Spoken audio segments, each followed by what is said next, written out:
Assalamualaikum warahmatullahi wabarakatuh. Perkenalkan, nama saya Sandrina Rizky Widianti dari kelas 12 IPS 3 absen 29. Perkenalkan, nama saya Robiatul Nurul Fadila, absen 28 dari kelas 12 IPS 3.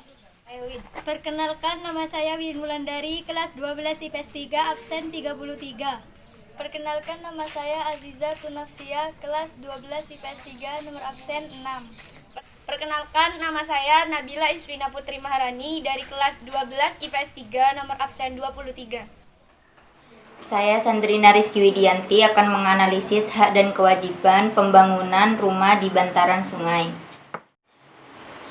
Menurut pendapat saya, sebaiknya sebagai masyarakat kita harus mendahulukan kepentingan umum dan peduli terhadap lingkungan, terutama di daerah aliran sungai tersebut yang terganggu dengan pembangunan rumah di sekitar bantaran sungai.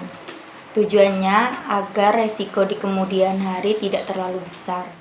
Nama saya Win Wulandari. Saya di sini akan menganalisis tentang memberikan tanggapan hak dan kewajiban pembangunan rumah di bantaran sungai. Menurut pendapat saya, kita harus dapat melaksanakan hak dan kewajiban kita dengan baik. Seperti di bantaran sungai, seharusnya warga yang tinggal di daerah tersebut dapat menaati peraturan yang diberikan oleh pemerintah. Karena pemerintah ingin menertibkan daerah di aliran sungai. Itu juga demi kebaikan bersama. Saya akan memberikan pendapat tentang menganalisis hak dan kewajiban pembangunan rumah di bantaran sungai. Menurut pendapat saya, kita harus mengetahui terlebih dahulu hak dan kewajiban kita masing-masing. Kita harus dapat melaksanakannya dengan baik dan tidak boleh bersikap acuh tak acuh, karena itu akan berdampak kepada ketidakteraturan sosial. Contohnya di bantaran sungai, seharusnya warga yang tinggal di daerah tersebut tidak hanya melaksanakan haknya saja, tetapi juga kewajibannya. Seharusnya warga menaati peraturan yang sudah diberikan pemerintah, karena itu juga demi kebaikan bersama agar tidak berdampak buruk ke depannya.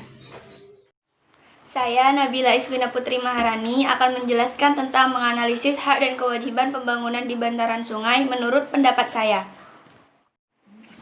Pelanggaran hak warga negara yang terjadi pada berita tersebut yaitu rendahnya kesadaran warga terhadap peraturan. Banyak masyarakat mengabaikan peraturan, padahal peraturan itu sangat penting agar tidak terjadi konflik dan juga agar tidak melanggar hak dan kewajiban setiap warga negara. Saya Robiatul Nurul Fadila. Di sini saya akan menganalisis hak dan kewajiban pembangunan di bantaran sungai.